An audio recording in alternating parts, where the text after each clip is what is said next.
Senior तजियाकार इसार राना साहब ने भी हमें ज्वाइन किया है। सर, आप क्या समझते हैं, 6 नवंबर की तारीख सामने आ गई है, सदर मुमलिकत की जानिब से आम इंतखाबात की, क्या इम्प्लीमेंट हो जाएगा? देखिए, बात यह है कि अगर कोई एक जिस जमहूरी वो होता ना माहौल, तो उसमें तो सदर का कहा आइन के मुताबिक बिल्कुल आखिरी फैसला होता है। क्योंकि जो जिस रफड़ में हम पड़े हुए हैं कि जी ये तारीख देना इलेक्शन कमीशन का वो बिल है, और सदर जिस इख्तियार के तहत कह रहे हैं वो आईनी है। तो अब आपने तय करना है कि आप आइन को मानते हैं या नहीं।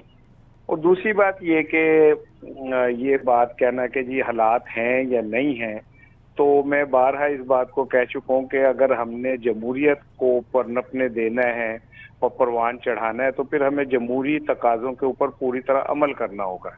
इसकी मिसाल आप तुर्किया की ले लें, जहाँ पे जलजला आया, 45,000 लोग जाँ बाग हो गए, 11 रियासतें तबाह हो गई, लेकिन उन्होंने इंतखाबात अपने वक्त पे कराए, टेंटों के अंदर पोलिंग बूथ बना दिए।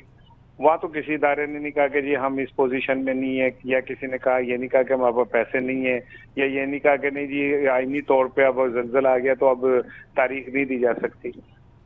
और अगर आपने ये सिर्फ तय कर लिया है कि आपने वो करना है जो आपकी अपनी मर्जी है, तो ये आइन शाइन ये सब फारिग चीजें हैं।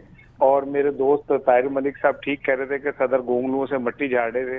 ये भी बड़ी मेहरबानी है इस सिस्टम की कि उन्होंने सदर को गोंगलुओं से मट्टी झाड़ने का भी मौका दिया हुआ है। वो भी अगर ना दें तो सदर क्या कर लेगा।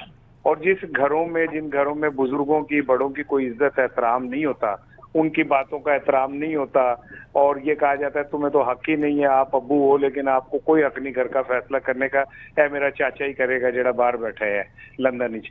तो फिर ठीक है, आप इस मुल्क को चला लें जैसे चला रहे हैं। अदरवाइज सदर ने कोई गैर आईनी बात की है या उन्होंने आइन को तोड़ने की बात की है, वो तो अवामी मैंडेट की बात ठीक कर है रहे हैं। इसार राना साहब।